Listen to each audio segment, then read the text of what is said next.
Hi, I'm Mitch Gallagher. Welcome to the Sweetwater Minute. This week on the Sweetwater Minute, it's the final video we'll be posting for 2012, so I thought this would be a great opportunity to look back through the year and recap 10 products that really caught my eye and why those products were important.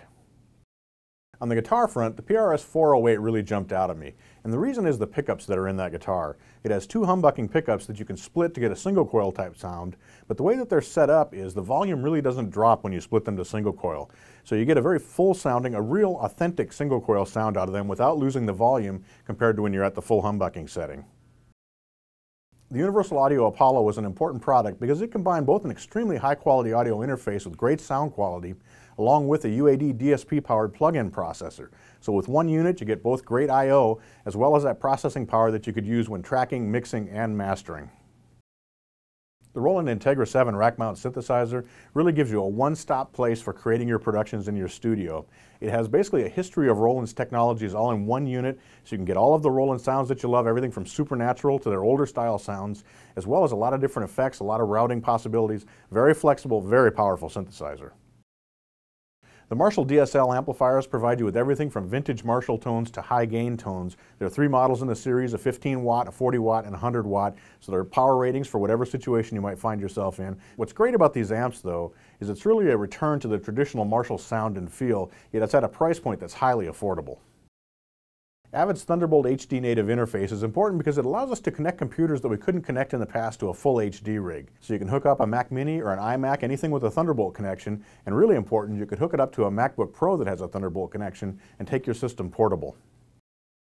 The Mackie DL1608 digital mixer was important because it incorporated an iPad for its user interface. Now this had a lot of benefits, a lot of control options that it provided for you, but it also allowed you to pull the iPad out and mix remotely from anywhere in the room, and if you have multiple iPads hooked up, everybody in the band could create their own mix. The Kemper Profiling app brought revolutionary technology to the guitar world. Using profiles, which are basically samples of guitar amplifiers, you could process your guitar signal and create any type tone that you wanted. There are a lot of different profiles available for free online, and you can create your own profiles as well. The Line 6 StageScape system is a highly intelligent sound system that's smart enough to configure itself for whatever you want to do. The mixer has a touch screen that's very easy to operate, very easy to configure. You simply plug the speakers in, everything recognizes everything else, sets itself up for optimal performance, and you're ready to go.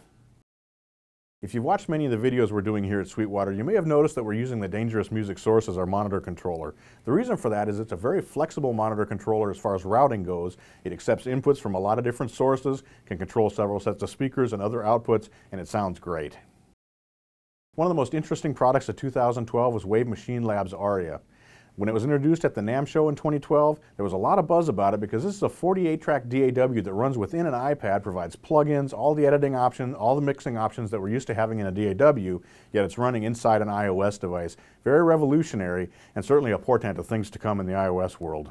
2012 was certainly a great year for new products in the music and pro audio world, and I'm looking forward to 2013 because it's sure to be even better. Be sure to stay tuned. We'll have coverage on all the new products as they're released. Thanks for joining me for the Sweetwater Minute. I'm Mitch Gallagher.